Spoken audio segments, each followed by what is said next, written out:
1. Buenos días, buenas tardes o buenas noches, independientemente del lugar y la hora en el que usted se disponga a ver esta capacitación especial. El Club de Auditores se complace en presentar nuevamente la continuación de este curso especializado sobre auditoría financiera basada en normas internacionales de auditoría con nuestro expositor, el doctor y además amigo de la casa, Alex Cuscano, quien ha venido desarrollando esta exposición. Doctor, bienvenido, muy buenas noches nuevamente. Es un placer para nosotros tenerle en la plataforma para esta exposición. Un inmenso agrado además acompañarle en esta noche. Quiero darle la bienvenida en nombre del Club de Auditores y sin más preámbulos cedo la sala para que usted pueda dar inicio a la sesión y sus palabras a la audiencia. Adelante. Muchas gracias, Blanca. Buenas noches a todos los participantes que se están dando cita a este programa de especialización en auditoría financiera bajo NIAS. Ya hemos desarrollado hasta la fecha la mitad del programa. Esta es nuestra sesión número 5, en donde vamos a seguir desarrollando procedimientos de la etapa de planeamiento, ¿sí? Y luego ya veremos lo que desarrollamos en la parte de ejecución, el cierre y el informe, ¿no? Habíamos anticipado de que en la etapa de planeamiento nos íbamos a tomar bastante tiempo el programa, puesto que consideramos la etapa más importante de una auditoría de estados financieros. Pues bien, lo tenemos ahí en pantalla. Ese archivo también seguro ya les han hecho llegar. Es el archivo de las anotaciones, ¿no? Y nos encontrábamos en la parte de fraude, ¿no? Los procedimientos que desarrollamos en la etapa de planeamiento enfocados a fraude, vimos cuál es nuestra responsabilidad como auditores frente al riesgo de fraude, hablamos sobre cuáles son los riesgos de fraude que más nos preocupan, ¿no? Que son los fraudes a nivel de estados financieros, puesto que estos eran los fraudes que tenían mayor impacto a nivel de estados financieros. Conversábamos también un poco sobre el análisis del comportamiento de aquellas personas que cometen fraude, ¿no? El triángulo del fraude tiene una connotación que detrás de ello hay toda una ciencia, todo un análisis de comportamiento per se de las personas, ¿no? Donde intervienen psicólogos, etcétera, son especialistas en analizar el comportamiento de las personas, y cuando analizaron el comportamiento de las personas que han cometido fraude, pues llegan a esta conclusión de lo que es el triángulo del fraude, ¿no? En donde si se presenta la oportunidad, hay presión, incentivos, y la racionalización de la persona lo lleva a finalmente cometer este acto, pues se perpetra un fraude, ¿no? Nosotros como auditores nos limitamos a ciertas manifestaciones de la gerencia, es decir, cuando vamos a hacer indagaciones de fraude, ¿no? Que es uno de los procedimientos al que estamos obligados a efectuar bajo NIAS, tenemos que hacer indagaciones a los que gobiernan la entidad, ¿no? Llámese comité de auditoría, directores, gerencias, auditor interno, el contador, etcétera, ¿no? Y cuando le lanzamos una de esas preguntas que versa sobre si se ha presentado o no fraude durante un periodo, pues ellos nos pueden dar como respuesta que no. Esa respuesta es una manifestación que para nosotros nos sirve de evidencia y la incluimos en nuestros papeles de trabajo, pero fíjense que nos limitamos a esa manifestación. No hacemos procedimientos adicionales que podríamos hacer, por ejemplo, en una auditoría forense para poder validar finalmente esa manifestación, ¿no? Por eso es que hablábamos de que es importante de que el auditor ejecute los procedimientos a los que está obligado por norma internacional de auditoría para que se evite cualquier problema en futuro, ¿no? Si mañana más adelante, pues, una de estas personas a las cuales le preguntamos si había un tema de fraude y nos dijeron de que no, y esas personas están involucradas en un tema de fraude, pues nosotros trabajamos con esa limitación, ¿no? Ahora, además de hacer las indagaciones de fraude, lo que debemos hacer también es conocer cómo la compañía gestiona su riesgo de fraude. Así como hemos visto los tres componentes del control interno, ambiente de control, evaluación de riesgos, actividades de monitoreo, en donde identificamos cómo la compañía gestiona los riesgos relacionados a su estado financiero, lo mismo hay que hacer aquí, pero los riesgos enfocados a fraude, ¿no? Entonces hay que entender cuál es todo el sistema de prevención, todo el sistema de identificación, detección de fraudes dentro de la organización, porque eso nos va a permitir entender cómo la compañía ha implementado el ambiente de control relacionado al tema de fraude, ¿no? Y si ha identificado o se ha suscitado algún tema de fraude, cómo la compañía lo ha gestionado, ¿no? Vemos que en las organizaciones hoy por hoy cada vez más están dándole importancia a este tema de fraude, se implementan, por ejemplo, ustedes seguramente han podido ver en sus organizaciones, los buzones anónimos, correos electrónicos anónimos, comités de ética, comités de fraude de la organización, hay sanciones con relación a personas que se les descubre estando en una situación de fraude, etcétera, ¿no? Entonces, todo eso forma parte de la gestión del riesgo de fraude. Y finalmente, el otro procedimiento que debemos efectuar como parte de los requerimientos de las NIAs son la revisión de asientos de diario, ¿ok? Entonces, empecemos con las declaraciones de fraude. Volvemos a nuestra carpeta de planeamiento, la carpeta de papeles de trabajo, ¿sí? Y ahí vamos a tener un papel de trabajo que se denomina realizar indagaciones sobre fraude.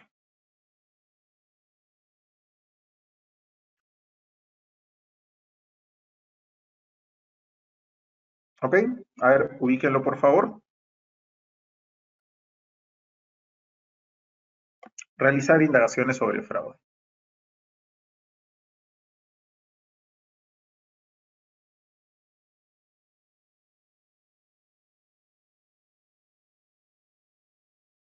Entonces, como auditores, ya sabemos de que nuestra comunicación o la interacción se tiene que dar con los encargados del gobierno, ¿no? O sea, no solamente con el contador, al cual seguramente vamos a pedirle bastante información y va a ser nuestro interlocutor seguramente de forma más permanente y directa, pero tenemos que ir directamente a los encargados del gobierno. Por lo tanto, a ellos son a los que yo les debo hacer preguntas, indagaciones con relación a fraude, ¿no? A ellos mismos hay que preguntarle acerca de cuáles son los saldos de cuenta que ellos consideran que puedan estar expuestos a un tema de fraude, ¿no? Si nosotros le preguntamos al director, ¿qué partida de los estados financieros consideras tú que se puede exponer a un mayor riesgo de fraude? Y el director te podría decir el área de comercial, el área de ventas. Me preocupa, ¿no? Porque a lo mejor ha habido una situación en el pasado o sabe de que hay metas o presión significativa en este periodo con relación al año anterior y eso podría provocar o motivar a las personas que puedan hacer actos ilícitos, ¿no? Inventarios, porque a lo mejor le preocupa que roben mercaderías, ya, pero sabemos de que ese fraude está más orientado a un fraude operativo que a nivel de fraude de estados financieros, ¿no? Me preocupa también los asientos de ajustes manuales, o me preocupa también las estimaciones contables, porque yo como director tengo a un gerente financiero y yo como director le exijo un resultado a la gerencia, ¿no? También le pongo metas directamente a la gerencia y las gerencias a las otras gerencias.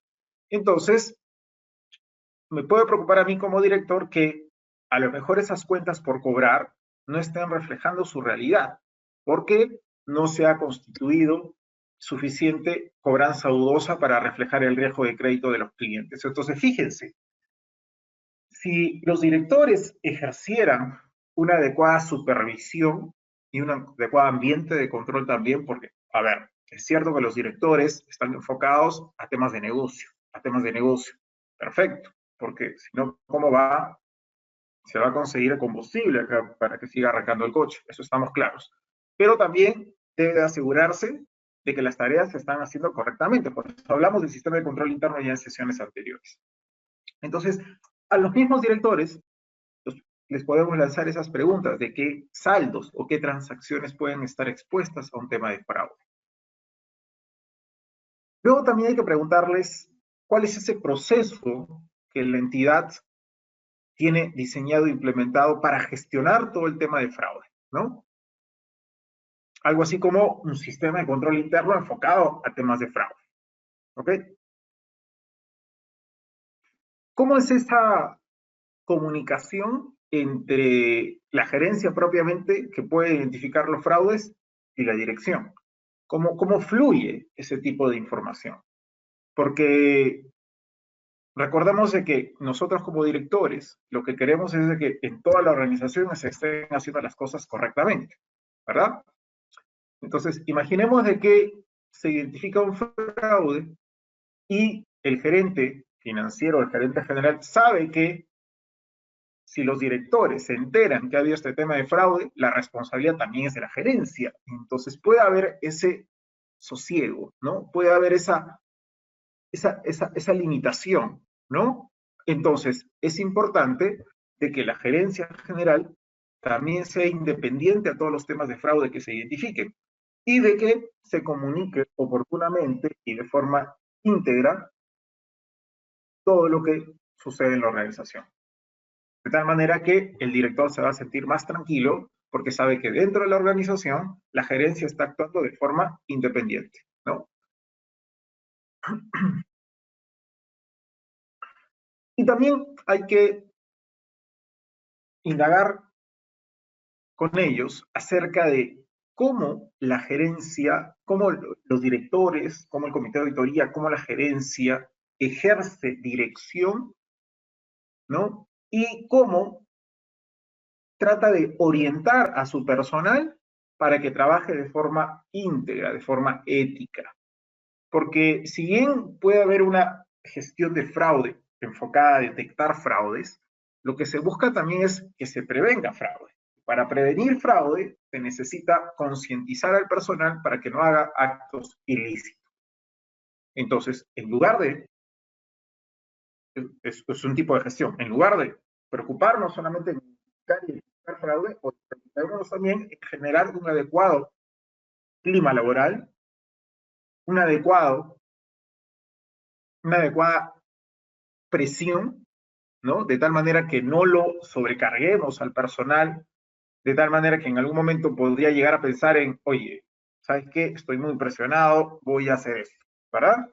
Entonces, ¿cómo finalmente los encargados del gobierno se preocupan de que haya un adecuado ambiente y que eso evite de que se hagan actos ilícitos? Entonces, las preguntas están orientadas a estos cuatro objetivos. Por lo tanto, por lo tanto, aquí en este papel de trabajo ya están las preguntas tipo que se pueden hacer al director, al gerente general, al gerente financiero, ¿no? Y acá están las preguntas, por ejemplo, ¿cuál es la evaluación por parte de la administración del riesgo de que los estados financieros puedan contener errores materiales debido a fraude? ¿Cuál es la naturaleza, alcance y frecuencia de dichas evaluaciones? ¿Se tiene conocimiento de cualquier fraude real, sospecha de fraude o supuesto fraude que afecte a la entidad? ¿Cuál es el proceso de la gestión para identificar y responder a los riesgos de fraude en la entidad? ¿Cuál es el proceso de la administración para responder a cualquier riesgo específico de fraude que la administración haya identificado o que haya sido llevado a su atención?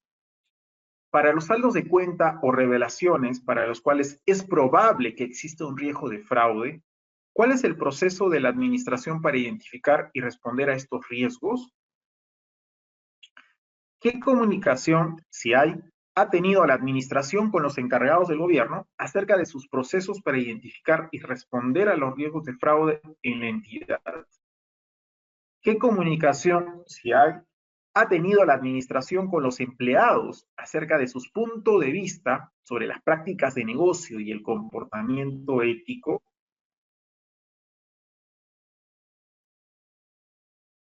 ¿Tiene la entidad políticas fiduciarias, algo para actividades más complejas, ¿no?